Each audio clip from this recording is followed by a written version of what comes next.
It's time to take a look at what's happening around Wyoming for Monday, August 26th.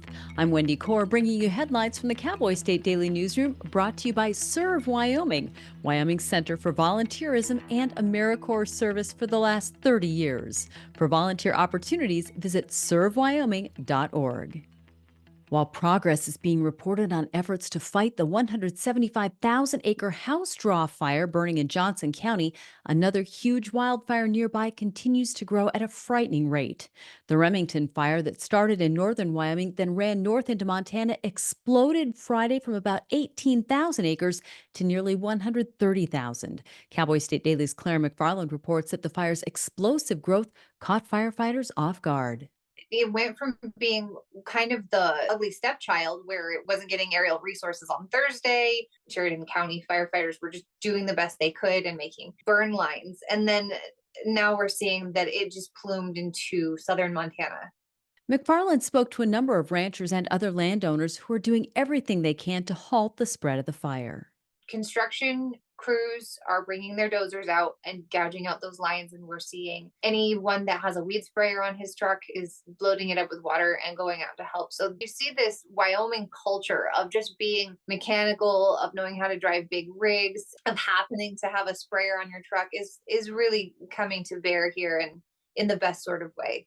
The devastating effects of the house draw fire near Buffalo has caused losses of not only livestock, but also the land that sheep and cattle graze on. Cowboy State Daily's Pat Mayo went to Johnson County to talk to ranchers and Basque sheep herders whose livelihoods have been impacted by the blaze. It's going to be a real issue for some of the sheep people here. I mean, once you get deep into Johnson County, they had to cut fencing, which means you have to destroy it to let the sheep escape the fire down in that area. It just blew my mind when I saw the devastating impact of the fire down there. Bottom line here, the big concern is that, the prairie land has gotten burned up. There's nowhere for the sheep to go back to eat. You have to have winter feed for these animals, and it's not going to be there. Federal Emergency Management Agency's District 8 headquarters in Denver authorized the use of federal money last week to help with firefighting costs for the house draw fire. Another fire miles away from the house draw and Remington fires is threatening one of Wyoming's most iconic properties. Cowboy State Daily's Renee Jean reports there's an all-out effort on to protect the Brooks Lake Lodge on the western edge of the Shoshone National Forest from the Fish Creek fire. They put a sprinkler system actually around all of the historic buildings there. That's going to be turned on if the fire comes that way to keep the humidity high in the area and try to wet the area down and keep fire from ever even taking foot in that area. I'm told that the firefighters will stay on the scene as long as possible to fight the fire. They've also set things up though so that hopefully the buildings can stand on their own if the fire becomes too intense and they can't stay there. Hotshot crews are on the scene clearing trees from the sides of the roadway the entire 5 miles to Brooks Lake Lodge. That will ensure access to the lodge either in or out. And now let's take a look at today's weather with Cowboy State Daily meteorologist Don Day. Well, there's a little help on the way today for some cooler temperatures and some shower activity, especially maybe for the Remington fire. Southern Montana in particular has got a good chance of getting some showers today. They had some shower activity in that area overnight. We also had some thunderstorms late Sunday afternoon and evening in far northeastern Wyoming. A trough of low pressure will mean some showers and some cooler weather statewide, also a little bit less in the way of wind. Temperatures start to rebound, though, and conditions dry out again with less shower activity heading into Tuesday and Wednesday.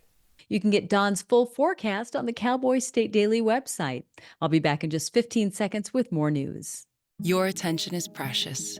That's why Blue Cross Blue Shield of Wyoming works hard to make navigating your healthcare easier. Because having the right health insurance means not having to think about it, letting you focus on you. That's the benefit of Blue.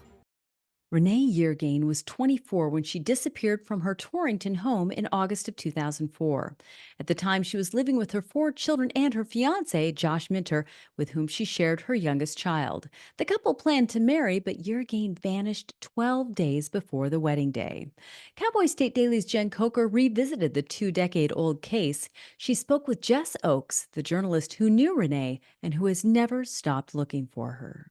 They worked together and they bonded as young mothers working at a supper club. When she saw her face in the newspaper that she had gone missing, it just tore her apart. And she has literally dedicated 20 years. She's done a lot of work. She's done her own research, her own investigation. She shares everything with police, and she's really pushed for answers for Renee and her family. Yergain is one of 96 missing people listed on DCI's missing persons database, which has cases dating back to 1974. And Wyoming's archery hunting season is off to a blazing start, literally, with temperatures across the Cowboy State soaring, along with the spread of huge wildfires in some areas of northeast Wyoming. Even so, the days are numbered for sweltering weather, and some of the high country could see snow soon, reports Cowboy State Daily's Mark Hines. And I talked to Don Day, who's our meteorologist of Cowboy State Daily and also a very avid archery elk hunter. And he said that perhaps as soon as this coming week in places like the Bighorns and the higher parts of the Yellowstone Plateau, they could start seeing some snow in the high country. So as the elk archery season starts to kick off towards September, things should be going pretty well, going the right direction in terms of the temperature. Archery season for antelope opened August 15th in most hunt areas, while many archery, elk, and deer seasons are set to open on September 1st. And that's today's news. Get your free digital subscription to Wyoming's only statewide newspaper by hitting the daily newsletter button on cowboystatedaily.com.